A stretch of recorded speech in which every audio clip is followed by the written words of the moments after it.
집안을 가득 채우던 향수 냄새가 사라진 지도 오래입니다. 50년을 살아오며 제게 혼자라는 단어는 두려움의 대상이 아니었지만 이렇게 메아리처럼 공허한 적은 없었어요. 저는 김윤주, 25에 시작한 작은 회사를 30년간 일궈 국내 굴지의 기업으로 만든 후 이제 막 은퇴한 여자입니다. 매일 아침 거울 앞에 서면 낯선 여자가 저를 바라봅니다. 그녀의 눈은 성공과 권력을 얻었지만 무언가를 잃어버린 사람의 눈빛을 담고 있죠. 가끔은 제 몸을 오래도록 바라봅니다. 시간이 새긴 주름, 단단해진 근육, 그리고 오래전부터 누군가의 손길이 닿지 않은 피부. 샤워를 하며 물방울이 흘러내리는 제 가슴과 허리를 만지다 문득 서글퍼집니다. 이 몸이 누군가에게 그리움의 대상이 되던 때가 있었을까요? 밤마다 넓은 침대 위에서 몸을 웅크리곤 합니다. 베개를 껴안고 잠들면서도 그것이 살아 숨쉬는 온기를 가질 수 없다는 걸 알아요. 가끔 꿈에서 누군가의 손길이 제 허리를 감싸고 따스한 숨결이 목덜미에 닿는 것을 느낍니다. 하지만 눈을 뜨면 항상 혼자예요. 회장님 생각보다 못 노르시는 거 아니에요? 친구 정희의 전화에 솔직히 답했습니다. 밤새 침대에 누워 천장만 바라보던 날들, 혼자 마시는 와인 한 잔에 괜히 눈물이 고이던 순간들을요. 회사에 모든 것을 바쳐온 제게 남은 것은 너무나 컸지만 동시에 아무것도 없었어요. 묻지마 여행 어때? 모르는 사람들하고 떠나는 거, 완전 비밀스러운 목적지로. 회장님 같은 분들에게 특히 좋대. 아무도 당신이 누군지 모르니까. 정희가 보낸 여행 팸플릿을 바라보았습니다. 인생의 새로운 전환점이라는 문구가 눈에 들어왔어요. 처음엔 터무니없다고 생각했죠. 하지만 문득 그런 생각이 들었습니다. 이제는 김윤주 회장이 아닌 그저 윤주로 불릴 수 있는 곳에 가보는 건 어떨까? 옷장 깊숙이 넣어둔 실크 원피스를 꺼내 입었습니다. 오랫동안 잊고 있던 부드러운 감촉이 피부에 닿자 온몸에 소름이 돋았어요. 거울 앞에 서서 천천히 허리띠를 매며 내 몸의 곡선을 바라보았습니다. 마음 한구석이 간지럽게 설레었어요. 마치 오랫동안 무거운 갑옷을 벗어던진 것 같은 가벼움이었죠. 정희야, 그 여행 신청할게. 전화를 끊고 창밖을 바라보았습니다. 이제껏 회의실 창문으로만 보던 하늘이 오늘따라 유난히 높고 맑게 느껴졌어요. 30해 만에 처음으로 누구의 회장도 누구의 어머니도 아닌 그저 저 자신으로 떠나는 여행. 가슴속에서 오랫동안 잠들어 있던 욕망이 깨어나는 것을 이상하게도 두려워하지 않았습니다. 여행 당일 집합 장소에 도착하자 제 예상과 달리 다양한 연령대의 사람들이 모여 있었어요. 가이드가 명단을 확인하며 말했습니다. 김윤주님, 42번 좌석입니다. 이름 뒤에 회장님이나 대표님이 붙지 않는 소리가 낯설면서도 묘하게 편안했어요. 버스에 올라 창가 자리에 앉았습니다. 잠시 후 단정하게 차려입은 중년 남성이 다가왔죠. 혹시 이 자리 비었나요? 네, 앉으세요. 정장 차림이 아닌데도 품위가 느껴지는 분이었습니다. 최중석이라고 자신을 소개했어요. 미술학원을 운영한다고 했죠. 그의 목소리가 낮고 부드러워 귓가를 간지럽혔습니다. 오랫동안 비즈니스 목적 외의 대화에 익숙지 않았지만 최중석의 눈빛에서 불현듯 안정감을 느꼈어요. 처음 참여하시는 거예요? 네, 친구 권유로 왔어요. 사실 이런 여행은 처음이라. 그의 미소에 무심코 제 입술 끝도 올라갔습니다. 어깨가 스칠 때마다 이상한 전율이 흘렀어요. 10대 소녀처럼 심장이 뛰는 제 모습이 어색했지만 동시에 오랫동안 잊고 있던 감각이 살아나는 기분이었습니다. 버스가 도시를 벗어나며 가이드가 마이크를 잡았어요. 목적지는 강원도의 한 산골 마을이라고 했습니다. 그리고 침묵을 위해 노래 한 곡씩 부르자는 제안이 나왔죠. 여러 사람이 부른 후 최중석의 차례가 왔어요. 망설임 없이 마이크를 잡은 그가 내 나라 내 결애를 부르기 시작했습니다. 깊고 따뜻한 목소리가 버스 안을 채웠어요. 그의 목소리가 제 안의 어떤 현을 건드리는 것 같았습니다. 오래전에 닫아두었던 감정의 문이 살며시 열리는 듯 했어요. 목소리가 정말 좋으시네요. 감사합니다. 사실 젊었을 때는 가수 지망생이었어요. 제 차례가 와서 잠시 망설였습니다. 회식 자리에서도 노래를 부른 적이 없었기에 처음 느껴보는 당혹감이었죠. 하지만 문득 용기가 생겼어요. 여기선 아무도 김윤주 회장을 기대하지 않아. 떨리는 목소리로 작은 연못을 부르기 시작했습니다. 어릴 적 어머니가 자주 부르시던 노래였어요. 부르다 보니 어느새 마음이 편안해졌습니다. 노래를 마치자 최중석이 진심 어린 박수를 보냈어요. 창밖으로 펼쳐지는 가을 풍경을 바라보는 동안 그의 시선이 가끔 제게 머무는 것을 느꼈습니다. 버스가 덜컹거릴 때마다 우리의 어깨와 팔이 스쳤어요. 의도치 않은 접촉에도 젊은 시절처럼 심장이 뛰었죠. 이런 감정을 느끼는 것이 얼마만인지 기억조차 나지 않았습니다. 창밖의 풍경보다 옆에 앉은 그의 옆모습이 더 눈길을 끌었어요. 산골 마을에 도착했을 때 맑은 공기가 폐부 깊숙이 들어오는 것을 느꼈습니다. 숙소는 전통 한옥을 현대적으로 개조한 펜션이었어요. 저녁 식사 전까지 자유시간이 주어졌죠. 방에 짐을 풀고 산책을 나서는데 현관에서 최중석과 마주쳤습니다. 산책 나가시나요? 혹시 괜찮으시다면 같이 걸을까요? 평소라면 거절했을 테지만 이상하게도 흔쾌히 동의했어요. 펜션 뒤로 난 오솔길을 따라 걸으며 서로의 이야기를 나누었습니다. 최중석은 유명 미술학원의 원장이었지만 본인은 그림을 그리는 화가였다고 했어요. 사실 학원은 생계를 위한 선택이었어요. 꿈은 화가였지만 아이를 키우다 보니 그의 말에 고개를 끄덕였습니다. 저 역시 청춘의 꿈을 접고 현실과 타협했던 시절이 있었으니까요. 당신은요? 무슨 일을 하셨나요? 잠시 망설였어요. 평소처럼 기업 경영이라고 대답하면 상대방의 태도가 달라지는 것을 경험해왔기 때문입니다. 경영자였어요. 이제 막 은퇴했습니다. 간결하게 답했지만 최중석의 눈빛은 변함없이 따뜻했어요. 대화는 자연스럽게 가족 이야기로 이어졌습니다. 딸이 하나 있어요. 지금은 대학병원 의사로 일하고 있죠. 바빠서 자주 보진 못하지만 가끔 만나면 참 좋아요.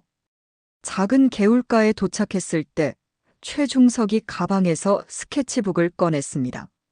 저는 옆에 앉아 그가 풍경을 그리는 모습을 조용히 지켜보았어요. 그의 손가락이 종이 위를 춤추듯 움직였습니다. 그 섬세한 손끝이 내 피부 위를 지나간다면 어떤 느낌일까? 문득 그런 생각이 스쳐 지나가 얼굴이 뜨거워졌어요. 정말 재능이 있으시네요. 제 말에 최중석은 수줍게 웃었습니다. 그의 미소가 내 심장을 다시 한번 뛰게 했어요. 이렇게 자연 속에서 그림을 그릴 때가 가장 행복해요. 요즘 학원 일이 바빠서 그림 그릴 시간이 없었는데 이번 여행이 저에게는 작은 도피처예요. 그의 말에 공감했습니다. 저 역시 이 여행이 평생을 바쳐온 회사로부터의 도피처였으니까요. 햇살이 비치는 각도에서 그의 얼굴에 그림자가 드리웠어요. 남자다운 턱선과 깊은 눈매가 한 폭의 그림처럼 아름다웠습니다. 저도 비슷한 경험이 있어요. 회사가 커질수록 처음 꿈꾸던 것과는 달라지더라고요.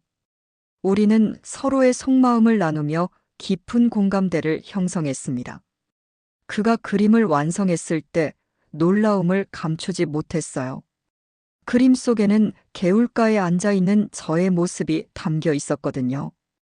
그가 그린 제 얼굴에는 오랫동안 보지 못했던 부드러움과 여성스러움이 깃들어 있었습니다.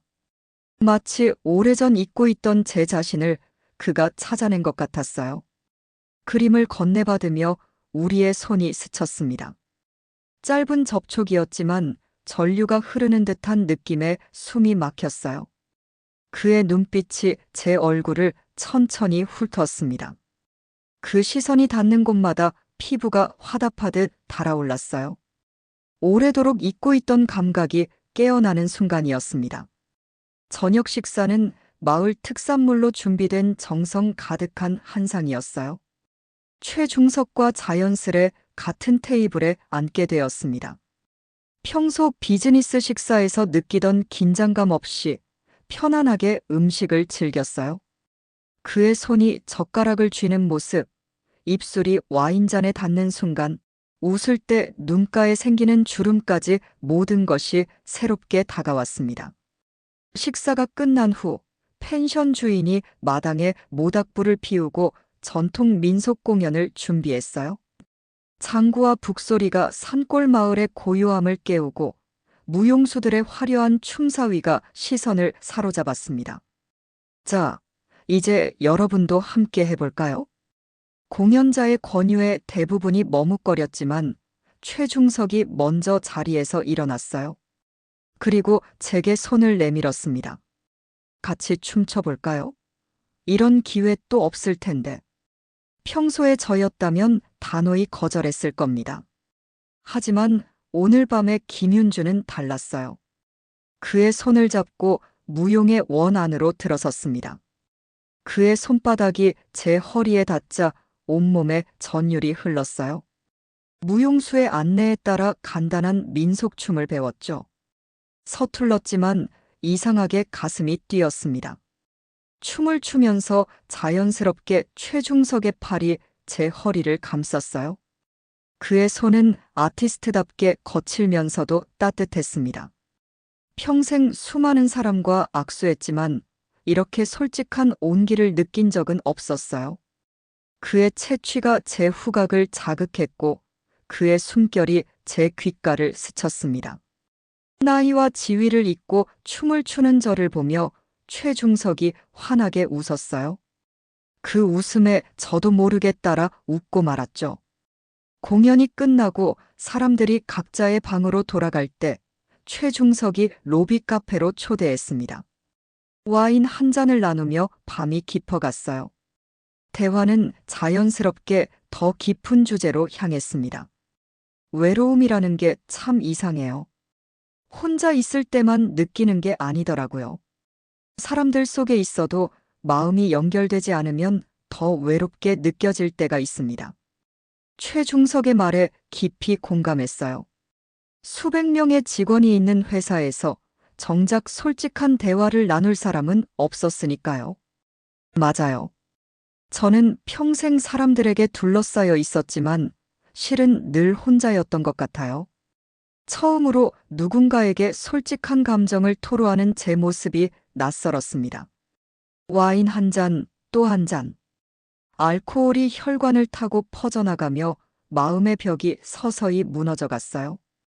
최중석의 손이 테이블 위에서 제 손을 감쌌습니다. 그 순간 시간이 멈춘 듯 했어요. 그의 눈빛이 제게 무언가를 물었고 제 몸이 먼저 대답했습니다. 엘리베이터 안에서 우리의 손이 다시 얽혔어요. 복도를 걸으며 심장은 더 빠르게 뛰었습니다. 방문이 닫히자마자 그의 입술이 제 것을 찾았어요. 서툴고 조심스러웠지만 그 키스에는 오랜 갈증이 담겨 있었습니다. 그의 손이 제 등을 타고 내려오며 원피스의 지퍼를 내렸어요. 오랫동안 누군가의 손길이 닿지 않았던 피부가 그의 온기에 반응했습니다. 괜찮으세요? 그가 속삭였어요. 대답 대신 저는 그의 셔츠 단추를 하나씩 풀기 시작했습니다. 그의 가슴에 얼굴을 묻자 남자의 채취가 강하게 느껴졌어요. 그의 심장 소리가 제 귓가에 울렸습니다. 오랫동안 잊고 있던 여성으로서의 감각이 되살아났어요. 창문으로 비치는 달빛 아래 우리의 몸이 하나가 되었습니다. 그의 숨결, 그의 손길, 그의 속삭임. 모든 것이 제 감각을 깨웠어요. 마치 오랫동안 얼어붙었던 호수의 얼음이 봄을 맞아 녹아내리는 것처럼 제 몸과 마음이 그에게 열렸습니다. 쾌락의 정점에서 저는 오랫동안 찾지 못했던 자신을 발견했어요. 권력과 성공이 아닌 그저 한 여자로서의 김윤주를. 그의 품에 안겨 잠이 들기 전 문득 그런 생각이 들었습니다. 이 하룻밤의 위로가 영원할 수는 없겠지만 지금 이 순간만큼은 누구의 회장도 누구의 어머니도 아닌 오직 한 사람의 여자로 존재할 수 있어 행복하다고. 달빛이 서서히 물러가고 창문으로 스며드는 아침 햇살에 눈을 떴습니다. 그의 팔이 여전히 제 허리를 감싸고 있었어요. 최중석의 숨결이 제 목덜미에 부드럽게 와닿았습니다. 잠시 그 온기에 몸을 맡기며 눈을 감았어요. 이 순간이 영원히 지속되길 바라는 마음이 들었지만 현실은 곧 우리를 부를 것이란 걸 알았습니다. 조심스럽게 그의 팔에서 빠져나와 침대 끝에 앉았어요.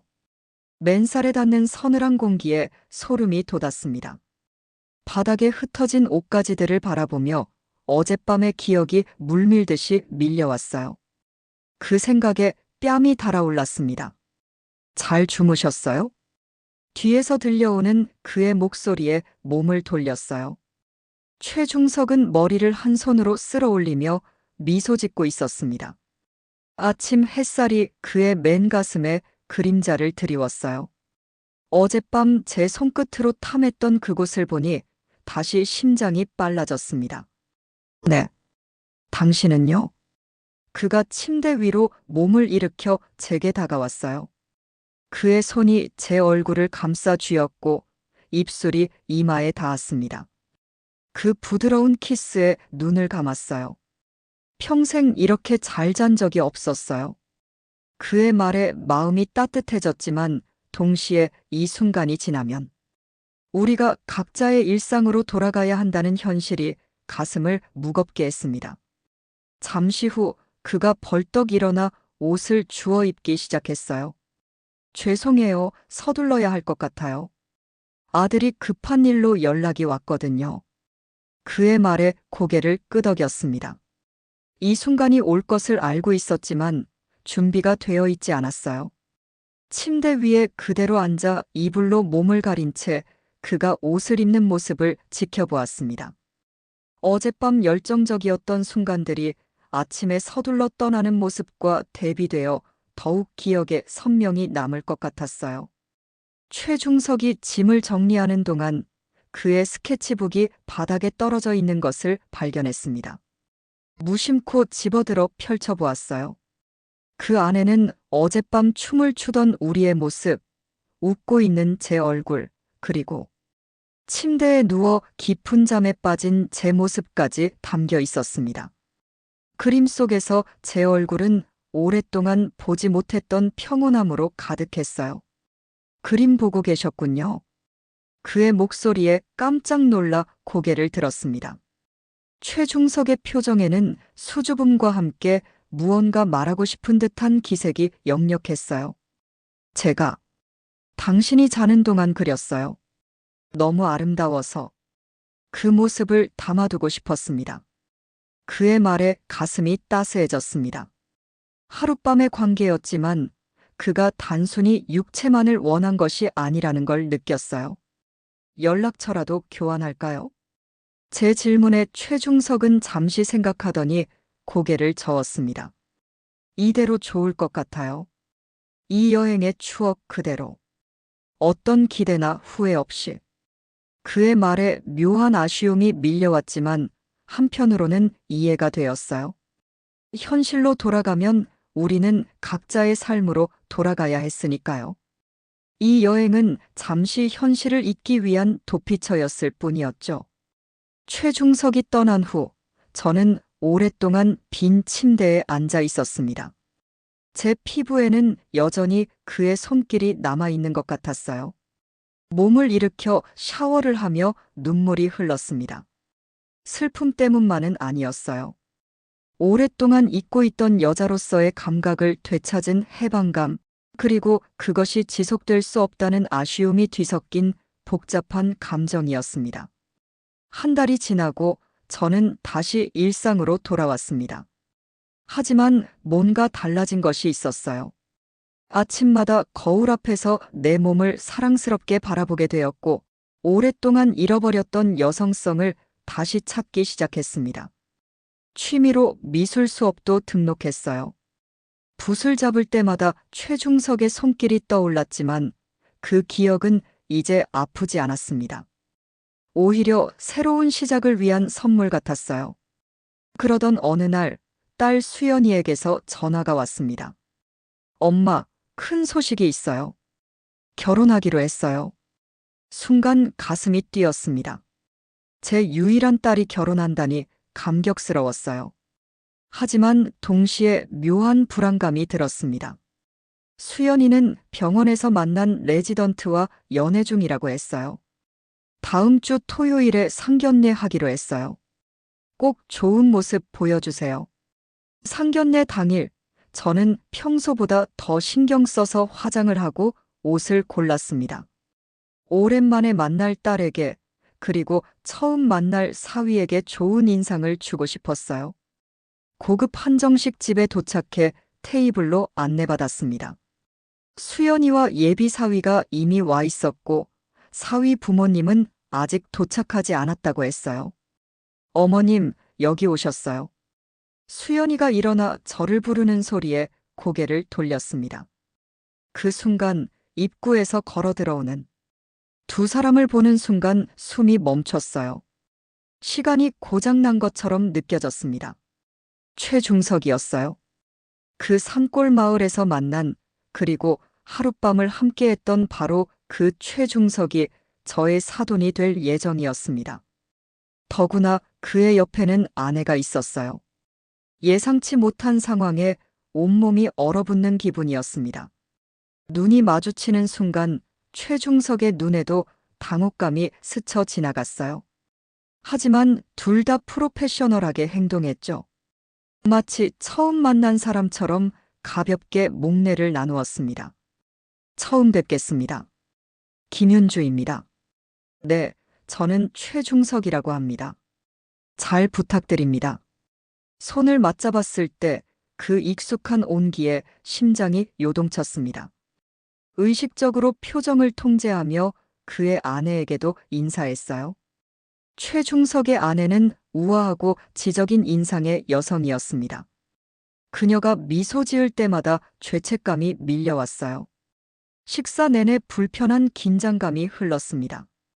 젓가락을 들 때마다 손이 미세하게 떨리는 것을 느꼈어요. 최중석도 평소보다 말수가 적어 보였습니다. 하지만 수연이와 그의 아들은 서로를 바라보는 눈빛이 사랑스러웠어요.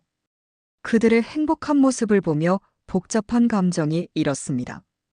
이런 상황이 될 줄 누가 알았을까? 운명이 우리에게 던진 이 아이러니를 어떻게 받아들여야 할지 혼란스러웠어요. 식사를 마치고 화장실에 가는 길에 최중석과 마주쳤습니다. 복도에서 잠시 둘만 남게 되었어요. 어색한 침묵이 흘렀습니다. 생각지도 못한 재회네요. 제 말에 최중석은 깊은 숨을 내쉬었어요. 네, 정말 예상치 못했어요. 어떻게 해야 할지. 그의 목소리가 떨렸습니다. 우리 둘 다 당황스러운 상황이었지만 아이들의 행복이 가장 중요하다는 것을 알고 있었죠. 지금은 아무 말도 하지 말아요. 아이들에게 상처가 될 수 있어요. 그의 눈빛에서 동의를 확인하고 서둘러 자리를 떠났습니다. 화장실 거울 앞에 서서 제 얼굴을 바라보았어요. 어떻게 이런 일이 일어날 수 있는지, 이 복잡한 상황을 어떻게 헤쳐나가야 할지, 머릿속이 혼란스러웠습니다. 상견례 이후 밤마다 잠들기 전 머릿속은 혼란스러웠습니다. 최중석과의 추억, 그의 아내의 모습, 수연이의 행복한 얼굴이 뒤섞여 괴롭혔어요. 매일 밤 잠들기 전 이 기막힌 운명의 장난에 웃음이 나왔습니다. 그리고 동시에 가슴이 무거워졌죠. 결혼 준비 과정이 시작되면서 최중석과 종종 마주칠 일이 생겼어요. 웨딩홀 계약, 예단 논의 등 사소한 일들이 많았죠. 그때마다 우리는 완벽하게 모르는 사이인 척했습니다. 하지만 눈이 마주칠 때마다 서로의 기억 속에 있는 그날 밤을 떠올리지 않을 수 없었어요. 어느 날 웨딩홀 계약을 마치고 최중석과 단둘이 커피를 마시게 되었습니다. 그의 아내는 학원 일로 먼저 자리를 떴다고 했죠. 이제는 조금 덜 어색해진 분위기에서 조심스럽게 대화를 나누었어요. 그때 정말 미안해요. 아직도 그날 밤이 생각나면 죄책감이 들어요. 최중석의 말에 고개를 저었습니다. 서로에게 필요했던 위로였다고 생각해요. 후회하진 않아요. 커피잔을 만지작거리며 최중석이 깊은 한숨을 내쉬었어요. 사실 그때 말씀드렸던 것처럼 아내와의 관계가 많이 소원해졌었어요. 대화도 없고 서로의 삶에 무관심해진 지 오래였죠.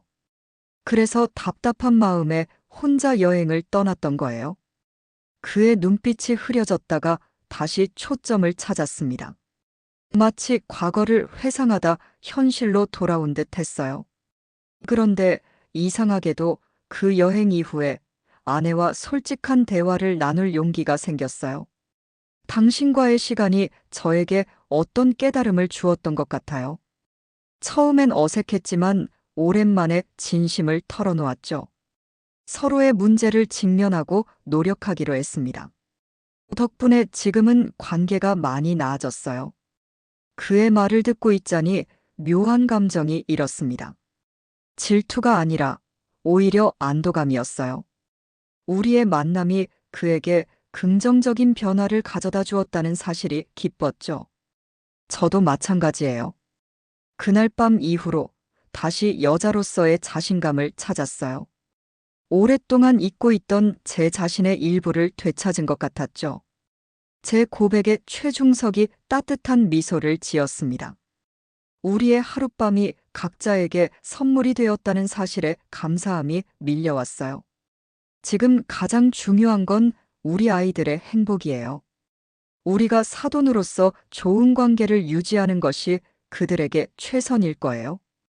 제 말에 최중석이 고개를 끄덕였어요. 우리는 그날 밤의 추억을 간직한 채 그것이 우리 관계의 전부가 되지 않도록 함께 노력하기로 했습니다. 과거의 감정을 정리하고 앞으로는 서로를 존중하는 사돈 관계를 이어가기로 약속했죠. 집으로 돌아오는 길, 마음이 한결 가벼워진 것을 느꼈어요. 그동안 복잡했던 감정이 조금씩 정리되는 듯 했습니다. 그날 밤 거울 앞에 서서 제 자신을 바라보았어요. 눈가의 주름, 목선의 변화, 그리고 모든 경험이 담긴 이 몸. 이제는 후회하지 않겠다고 다짐했습니다. 모든 선택과 우연이 지금의 저를 만들었으니까요.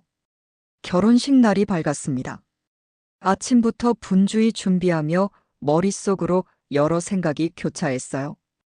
어쩌면 남편이 곁에 있었다면 이런 일은 일어나지 않았을지도 모른다는 생각이 들었습니다. 하지만 곧 그런 생각을 접었어요. 인생은 선택의 연속이고 그 선택이 만들어낸 결과를 받아들이는 것이 어른의 몫이니까요. 화장대 앞에 앉아 드레스를 입고 있는 수연이의 모습이 거울에 비쳤습니다. 순간 눈시울이 뜨거워졌어요. 어느새 이렇게 아름다운 신부가 되었나 싶었죠. 제 손으로 직접 그녀의 머리에 베일을 고정시켰습니다. 엄마, 왜 그래요? 울지 말고요. 수연이의 말에 급히 감정을 추스렸어요. 딸의 손을 꼭 잡았습니다. 내 아빠가 보면 얼마나 자랑스러워했을까. 수연이의 눈에도 눈물이 고였지만 이내 환한 미소를 지었죠. 메이크업이 망가질까 조심스럽게 눈가를 닦았습니다. 아빠는 항상 우리와 함께 있어요, 엄마. 오늘도 분명 지켜보고 계실 거예요. 수연이의 말에 고개를 끄덕였어요. 옆에서 메이크업 수정을 돕던 최중석의 아내와 눈이 마주쳤습니다. 서로의 눈빛에서 묘한 공감대를 느꼈죠. 우리는 부모로서의 감정을 온전히 이해하고 있었어요. 결혼식이 시작되고 제 팔을 잡고 입장하는 수연이의 얼굴이 환하게 빛났습니다. 그녀를 신랑에게 건네고 자리에 앉았어요. 맞은편에 앉은 최중석과 그의 아내를 바라보았습니다. 두 사람의 모습이 나름대로 조화롭게 보였어요. 최중석이 말했던 대로 관계가 회복된 것 같았죠. 주례사가 이어지는 동안 문득 이 모든 일이 어떻게 일어났는지 생각했습니다. 만약 그날 묻지마 여행을 가지 않았다면, 만약 최중석과 마주치지 않았다면, 만약 그날 밤 유혹에 넘어가지 않았다면. 하지만 이런 생각들은 무의미했어요.